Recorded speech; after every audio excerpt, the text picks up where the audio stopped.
Welcome back to clean news Rajasthan. चलिए देखते हैं राजस्थान की 15 फटाफट बड़ी खबरों को। जयपुर में आज से कांग्रेस का शिविर तितली होगा शुरू, 300 बच्चे लेंगे हिस्सा। राष्ट्रीय स्वयंसेवक संघ की तर्ज पर अब कांग्रेस ने भी 7 से 18 साल के बच्चों को वैचारिक तौर पर मजबूत करने के लिए इस दिशा में कदम उठाया है। इसके लिए कांग्रेस अपने संगठन जवाहर मंच के बैनर तले जयपुर में आज से 3 दिवसीय राष्ट्रीय शिविर आयोजन कर रही है, जिसमें कांग्रेस के कई केंद्रीय नेता बच्चों को अलग अलग क्षेत्रों में कांग्रेस की रीति नीति कल्चर का पाठ पढ़ाएंगे। जवाहर बल मंच के राष्ट्रीय अध्यक्ष जीवी हरि ने गुरुवार को पीसीसी मुख्यालय में प्रेस कॉन्फ्रेंस कर बताया कि राष्ट्रीय शिविर को तितली नाम दिया गया है। उन्होंने बताया कि 12 से 14 सितंबर तक जगतपुरा स्थित सुरेश ज्ञान विहार विश्वविद्यालय में आयोजित होने वाले इस शिविर में देश भर से 7 से 18 साल के 300 बच्चे हिस्सा लेंगे। गिव अप अभियान में भीलवाड़ा प्रदेश में प्रथम स्थान पर 1,47,000 लोगों ने छोड़ी सब्सिडी।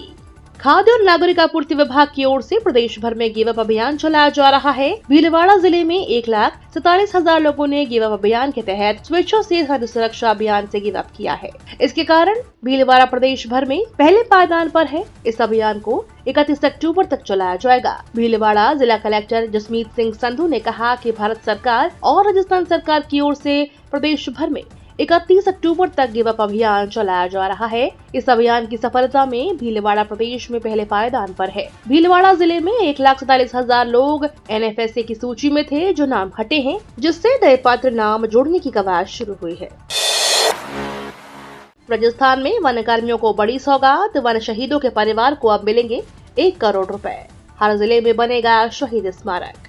राष्ट्रीय वन आर्मी शहीद दिवस के मौके पर वन मंत्री संजय शर्मा ने बड़ा ऐलान किया। अब शहीद वन कर्मियों के परिवार को 20 लाख रुपए के बजाय 1 करोड़ रुपए की आर्थिक मदद दी जाएगी। साथ ही राज्य के हर जिला मुख्यालय पर शहीद स्मारक बनाए जाएंगे। मंत्री ने जयपुर के जल महल के सामने स्थित शहीद स्मारक पर आयोजित कार्यक्रम में वन कर्मियों के बलिदान को याद करते हुए यह घोषणा की। वन मंत्री संजय शर्मा ने कहा कि वन कर्मी जंगलों की रक्षा करते हुए और बजरी माफियाओं से लड़ते हुए अपनी शहादत देते हैं। वे अपनी जान की परवाह किए बगैर काम करते हैं, इसलिए सरकार वन कर्मियों के लिए कुछ पॉलिसी लेकर आई है। जंगल की सुरक्षा करते हुए जान देने वाले वन कर्मी को पहले 20 लाख रुपए मिलते थे। अब मुख्यमंत्री भजनलाल शर्मा की प्रेरणा से शहीद को 1 करोड़ रुपए की आर्थिक सहायता दी जाएगी।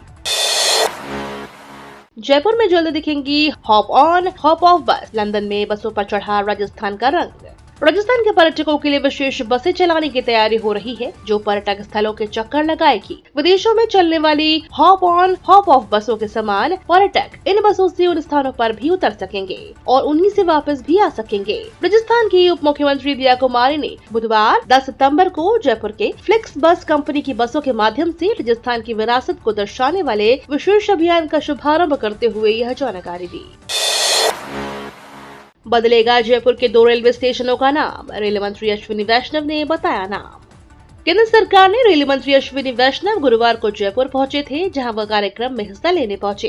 कार्यक्रम में ही रेल मंत्री ने कहा कि जयपुर के 2 रेलवे स्टेशनों के नाम बदले जाएंगे। उन्होंने कहा कि इन दोनों रेलवे स्टेशनों के नामों में जयपुर जोड़े जाएंगे, जिससे यात्रियों को इन रेलवे स्टेशनों को पहचानने में परेशानी न हो। जिन रेलवे स्टेशनों का नाम बदलने की बात हो रही है, उनमें गांधीनगर और खातीपुरा रेलवे स्टेशन है। अश्विनी वैष्णव ने कहा कि गांधीनगर और खातीपुरा रेलवे स्टेशन का नाम बदला जाएगा। साथ ही उन्होंने कहा कि उसमें जयपुर नाम भी जोड़ा जाएगा। रेल मंत्री ने उदाहरण देते हुए बताया कि जैसे गांधीनगर रेलवे स्टेशन के नाम में जयपुर जोड़कर जयपुर गांधीनगर कर सकते हैं, जिससे स्पष्ट हो जाएगा कि यह गांधीनगर राजस्थान का है। उसी तरह खातीपुरा रेलवे स्टेशन का नाम भी जयपुर खातीपुरा किया जा सकता है। भरतपुर के गांवों के ऊपर उड़ रहे हैं ड्रोन, घरों में घुसाने की कोशिश, दहशत में जी रहे ग्रामीण। भरतपुर में रात में आसमान में ड्रोन उड़ने की घटनाओं ने पश्चिमी उत्तर प्रदेश के विभिन्न जिलों में रहने वाले ग्रामीणों की नींद उड़ा रखी है। उत्तर प्रदेश से सटा राजस्थान का भरतपुर, जहां एक तुहिया गांव में ही रात में ड्रोन उड़ते नजर आ रहे हैं, जिससे ग्रामीणों में दहशत व्याप्त हो चुकी है। ग्रामीणों ने ड्रोन की अपने मोबाइल से वीडियो भी बना ली है और गाँव में डर और अफवाहों का माहौल बन गया है। ग्रामीण रात भर जागकर पहरा दे रहे हैं। हालांकि अभी तक ग्रामीणों ने पुलिस को औपचारिक रूप से अवगत नहीं कराया है। जिला पुलिस अधीक्षक दिगंत आनंद का कहना है कि मामला संज्ञान में आया है और कुछ जगह अनाधिकृत ड्रोन उड़ाए जा रहे हैं। 900 किलोमीटर दूर परीक्षा देने जाएंगे अभ्यर्थी। आगामी 13 और 14 सितंबर को पुलिस कांस्टेबल परीक्षा होगी। परीक्षा से पहले ही अभ्यर्थियों में विरोध देखा जा रहा है। अभ्यर्थियों का कहना है कि कई परीक्षार्थियों को काफी दूर परीक्षा केंद्र आवंटित किए गए हैं। उदाहरण के लिए बांसवाड़ा के परीक्षार्थियों को श्रीगंगानगर, बीकानेर, भरतपुर, कोटा, अलवर और जयपुर जैसे सुदूर इलाकों में सेंटर आवंटित किए गए हैं। लंबी दूरी तय करने से विद्यार्थियों पर मानसिक और आर्थिक दबाव पड़ेगा। कई परीक्षार्थियों की लगातार 2 दिनों में अलग अलग जिलों में परीक्षा है, जिससे समय पर पहुंचना संभव नहीं होगा। राजस्थान बेरोजगार यूनियन की ओर से बांसवाड़ा में श्री गोविंद सिंह कॉलेज के मुख्य गेट पर प्रदर्शन हुआ। यूनियन के टीएसपी अध्यक्ष गुरमीत चरपोटा और जिला अध्यक्ष जितेंद्र गोडियार समेत कई युवाओं ने सांकेतिक विरोध प्रदर्शन किया। श्रीगंगानगर में कांग्रेस ने बीजेपी को दी भारी शिकस्त, उपचुनाव में जीत से गदगद, डोटासरा ने दी प्रतिक्रिया। श्रीगंगानगर जिला प्रमुख का उपचुनाव का परिणाम घोषित हो गया। कांग्रेस के दुल्लाराम इंदलिया जिला प्रमुख बने हैं। इंदलिया ने बीजेपी प्रत्याशी निर्मला को हराकर जीत हासिल की है। कांग्रेस प्रत्याशी दुल्लाराम इंदलिया को 26 वोट मिले, जबकि बीजेपी प्रत्याशी निर्मला को महज 5 वोट ही मिले। सांसद कुलदीप इंदौरा ने इंदलिया की जीत को जनता की जीत बनाया। इस जीत के बाद कांग्रेस प्रदेश अध्यक्ष गोविंद डोटासरा ने भी सोशल मीडिया पर पोस्ट कर प्रतिक्रिया दी। उन्होंने इसे सत्य की जीत, लोकतंत्र की जीत बताया। चुनाव परिणाम घोषित होने के बाद कांग्रेस कार्यकर्ता ने जश्न मनाया। राजस्थान में वरिष्ठ नागरिक तीर्थ यात्रा योजना में 14 सितंबर को जवाई बांध से होगी विशेष ट्रेन रवाना। राजस्थान सरकार की वरिष्ठ नागरिक तीर्थ यात्रा योजना 2025 के तहत 14 सितंबर को पाली जिले के सुमेरपुर विधानसभा से जवाई बांध रेलवे स्टेशन से विशेष ट्रेन रवाना होगी। देवस्थान विभाग की इस ट्रेन को पशुपालन, गोपालन, डेयरी और देवस्थान मंत्री जोराराम कुमावत हरी झंडी दिखाकर रवाना करेंगे। विशेष ट्रेन दोपहर 12:30 बजे जवाई बांध से चलकर पाली और जोधपुर होते हुए हरिद्वार, ऋषिकेश, अयोध्या, वाराणसी और सारनाथ पहुंचेगी। इस यात्रा में कुल 676 वरिष्ठ नागरिक शामिल होंगे। जोधपुर जिले में 350, पाली में 100 और जवाई बांध से 226 यात्री ट्रेन में सवार होंगे। इसके अलावा सिरोही जिले के 106 और जालोर जिले के 120 यात्री जवाई बांध से यात्रा शुरू करेंगे। एक साथ 30 डॉक्टरों ने दिया इस्तीफा, मेडिकल कॉलेज विवाद पर अब मान्यता पर संकट। राजस्थान के 12 जिले में गंभीर समस्या उत्पन्न हो चुकी है। यहाँ मेडिकल कॉलेज के सेवारत 30 डॉक्टरों ने इस्तीफा दे दिया है।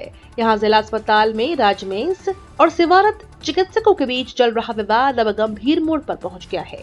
मेडिकल कॉलेज में पदनामित सहायक प्रोफेसर चिकित्सकों ने अनुभव प्रमाण पत्र जारी नहीं होने सहित कई समस्याओं को लेकर सामूहिक रूप से इस्तीफा दे दिया है। बताया जा रहा है कि गुरुवार को 12 मेडिकल कॉलेज में पदनामित सभी 30 चिकित्सकों ने प्रिंसिपल को अपना त्यागपत्र सौंपा। जोधपुर, बीकानेर को वंदे भारत और जैसलमेर को नई रेल सेवा का तोहफा, रेल मंत्री वैष्णव ने की घोषणा। रेल मंत्री अश्विनी वैष्णव ने राजस्थान को बड़ी रेल सौगात देते हुए जोधपुर और बीकानेर को दिल्ली से जोड़ने वाली वंदे भारत ट्रेनों के साथ साथ जैसलमेर के लिए नई रेल ओवरनाइट एक्सप्रेस ट्रेन की घोषणा की है। जयपुर में लघु उद्योग भारती के एक कार्यक्रम आइडियोथॉन में उन्होंने यह ऐलान करते हुए कहा कि इससे प्रदेश की कनेक्टिविटी बढ़ेगी और पर्यटन को बढ़ावा मिलेगा। इसके अलावा उन्होंने युवाओं के लिए प्रशिक्षण कार्यक्रम शुरू करने और जयपुर के स्टेशनों के नाम के साथ जयपुर जोड़ने का सुझाव भी दिया। उन्होंने कहा कि लघु उद्योग भारती और राजस्थान सरकार के साथ मिलकर प्रदेश के 5000 युवाओं को इलेक्ट्रॉनिक्स मैन्युफैक्चरिंग की ट्रेनिंग दी जाएगी। थमा बारिश का दौर, अगले 6 दिन मौसम साफ रहने का अनुमान, तेज धूप से होगी परेशानी। राजस्थान में पिछले कुछ दिनों से मानसून जमकर मेहरबान रहा।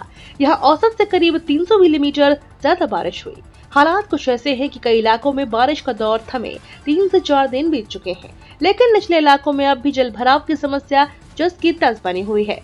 बारिश के बाद अब लोग खेतों में भरे बरसाती पानी को निकालने की जद्दोजहद में लगे हुए हैं। इस बीच राहत की खबर यह है कि 11 से 16 सितंबर तक किसी भी जिले में बारिश का कोई अलर्ट जारी नहीं हुआ। इन सभी जिलों में मौसम ज्यादातर समय साफ रहने की संभावना जताई जा रही है। दोपहर के समय मौसम साफ रहने पर धूप में तेजी भी रहेगी। राजस्थान बन रहा nuclear power centre, PM Modi Banswara में प्रोजेक्ट को दिखाएंगे हरी झंडी। न्यूक्लियर पावर के मामले में राजस्थान तेजी से आगे बढ़ रहा है। राजस्थान में एक और न्यूक्लियर पावर संयंत्र लगने वाला है। जानकारों के मुताबिक इसी सितंबर महीने में प्रधानमंत्री नरेंद्र मोदी के इस प्रोजेक्ट का उद्घाटन करेंगे। राष्ट्रीय परमाणु ऊर्जा निगम लिमिटेड की ओर से बांसवाड़ा में यह प्रोजेक्ट लगाया जा रहा है। राजस्थान में न्यूक्लियर पावर का पहला संयंत्र रावत भाटा में लगा हुआ है। अब बांसवाड़ा में दूसरा संयंत्र लगने वाला है। रावत भाटा में 2 यूनिट निर्माणाधीन है। अब बांसवाड़ा में लगाए जाने वाले दूसरे संयंत्र के तहत 4 यूनिट स्थापित किया जाना प्रस्तावित है। पहले यूनिट का शिलान्यास इसी महीने होने वाला है। ग्रीन एनर्जी में जल्द ही वैश्विक शक्ति बनेगा भारत, 2028 तक सौर उपकरणों में आत्मनिर्भरता। भारत ग्रीन एनर्जी सेक्टर में तेजी से वैश्विक शक्ति बनने की दिशा में आगे बढ़ रहा है। केंद्रीय मंत्री प्रहलाद जोशी ने बताया कि देश 2028 तक सौर ऊर्जा उपकरणों में निर्माण में पूरी तरह से आत्मनिर्भर हो जाएगा। भारत अब केवल सौर मॉड्यूल ही नहीं बल्कि वेफर्स और इंगट्स का भी घरेलू उत्पादन करेगा। इससे भारत वैश्विक सप्लाई चेन में मजबूत भूमिका निभाएगा। इस कदम से आयात पर निर्भरता घटेगी और रोजगार के नए अवसर पैदा होंगे। बीजेपी सेवा पखवाड़ा, सीएम और प्रभारी बोले धरातल पर काम करे, कम उपस्थिति पर नाराज हुए राधा मोहन दास। प्रदेश भाजपा द्वारा प्रधानमंत्री नरेंद्र मोदी के जन्मदिन से लेकर राष्ट्रपिता महात्मा गांधी की जयंती तक चलाए जाने वाला सेवा पखवाड़ा की तैयारियों के लिए गुरुवार को आयोजित कार्यशाला में जनप्रतिनिधियों की उपस्थिति चर्चा का विषय बन गई। कार्यशाला में 14 में से 8 सांसद, 118 में से 72 विधायक ही पहुंचे। वहीं 11 सांसद प्रत्याशियों में से 8 और 82 विधायक प्रत्याशियों में से केवल 42 उपस्थित रहे। साथ ही 6 जिलाध्यक्ष और 35 में से 22 पदाधिकारी भी कार्यशाला में नहीं पहुंचे। इस पर प्रदेश प्रभारी डॉक्टर राधा मोहन दास अग्रवाल ने कड़ी नाराजगी जताई है। अनुपस्थित जनप्रतिनिधियों ने स्पष्टीकरण लेने का आदेश दिया। उन्होंने कार्यशाला में स्पष्ट कहा कि सेवा पखवाड़ा केवल सोशल मीडिया या फोटो के लिए नहीं है। उन्होंने कहा कि जनप्रतिनिधियों को सेवा भावना से कार्य करना होगा, तभी अभियान की सार्थकता सिद्ध होगी। ये तो थी राजस्थान की बड़ी खबरें। रोजाना सबसे पहले अपडेट पाने के लिए क्लीन न्यूज राजस्थान को अभी सब्सक्राइब करें।